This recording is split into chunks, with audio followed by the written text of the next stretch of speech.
Hello and welcome muli sa aking kusina. Gagawa tayo ngayon ng cheese chiffon cake. And here are the following ingredients. Self-raising flour or cake flour, sugar, Fanta or Royal True Orange, oil, baking powder, eggs, isi-separate natin yung egg yolk and egg whites, sugar for the egg whites, and cream of tartar. Para naman sa ating icing, gagamit tayo ng butter, cheese, condensed milk, and powdered milk. So, mag-prepare lang tayo ng ating baking pan. Maglagay lang tayo ng parchment paper. At mag-preheat na tayo ng oven to 180 degrees Celsius. So, our first step, isisift lang natin yung flour. Then yung sugar. And baking powder. Then, mix lang natin thoroughly. So, once mixed, we'll set this aside. So, na-separate ko na yung ating egg yolk and egg white. So, itong egg yolks, ibibit lang natin ito hanggang maging light yellow in color.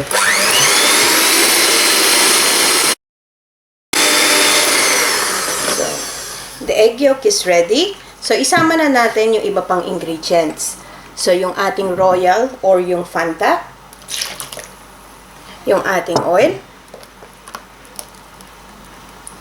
and unti-unti i-add natin yung flour.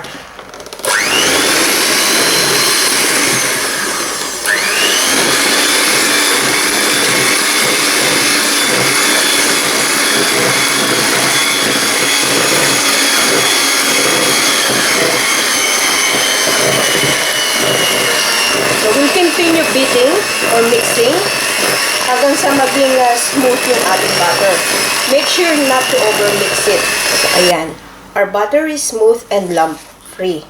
So, we'll set this aside and we'll proceed to our next step. And then, we'll proceed to our meringue. So, yung egg whites. So, ibit lang natin to hanggang maging bubbly.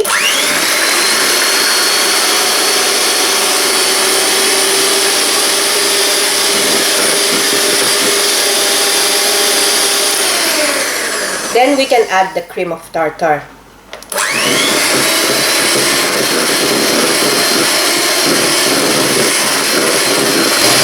Slowly, we will add the sugar.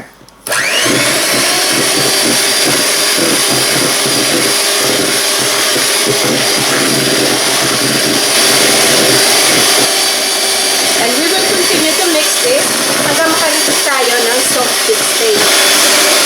So, we'll just continue mixing it hanggang sa maging soft peak na. So, makita nyo yung tip, naka-bend siya. It means soft peak stage na tayo. So, this one is ready. And then, i-combine na natin yung ating butter dito sa meringue.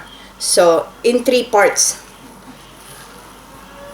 And then, fold lang natin. Cut and fold method. So, cut and fold. Cut and fold. So, make sure not to overmix it. So, continue lang natin to hanggang matapos natin lahat ng ating butter.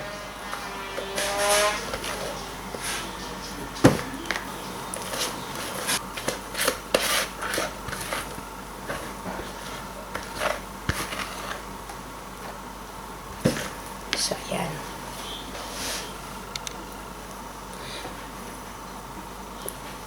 Make sure not to overmix it, otherwise babaksak yung cake nyo.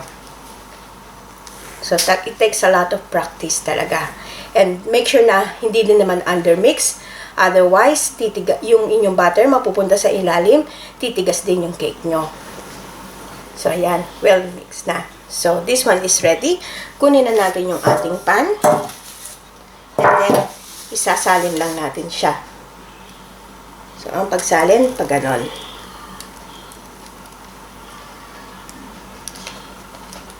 And then, ila-level up lang natin siya. And then, taktakin lang natin hanggang mawala yung excess bubbles. So, this one is ready. Ibe-bake lang natin to for 45 minutes.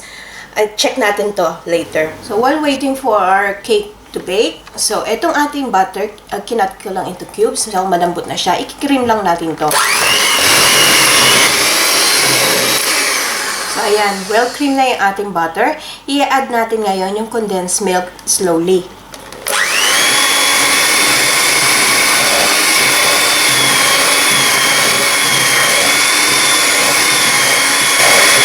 Tapusin lang natin to hanggang matapos na. Mailagay natin lahat ng condensed milk.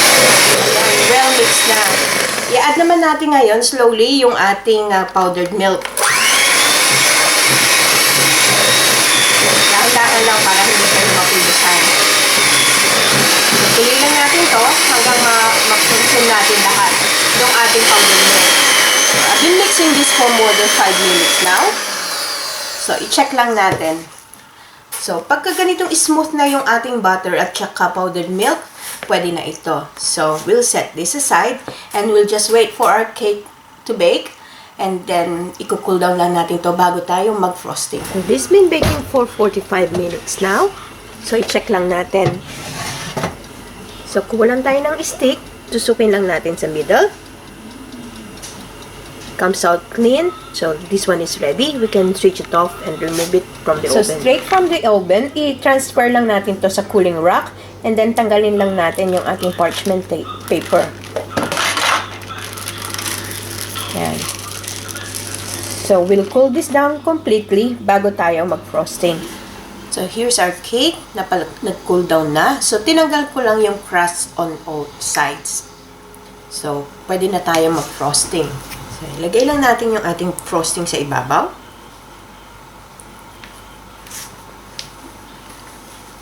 And then, spread lang natin to evenly. Pati dun sa sides.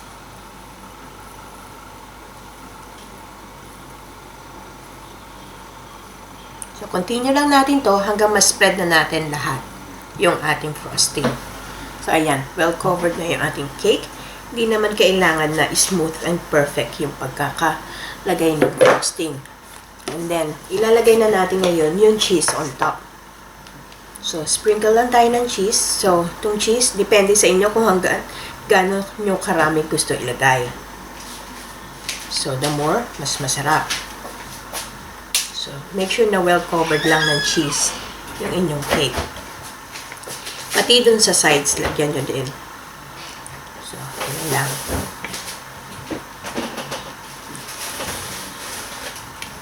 So, continue lang natin to hanggang malagyan na natin ng cheese lang lahat.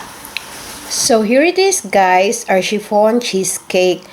So, I want to thank my good friend, Pelia Garcia. Siya yung nagturo sa akin how to make this cake several years ago. So, sana magustuhan nyo itong recipe na ito and share it with your friends. Hanggang sa susunod kong video, magkita-kita ulit tayo. Salamat! Bye!